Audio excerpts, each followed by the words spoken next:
There we go, car camping set up for tonight. We got some wood bolstered with the old paint. On the side we've got a wooden chair, front seat pushed right forward, wooden chair, jerry can.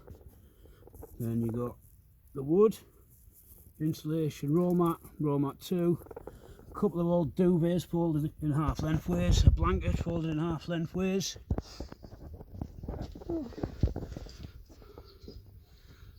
Going for a jam tonight, and after the jam I am car camping. First time car camping. Yeah, I'll keep you posted. See you in a bit.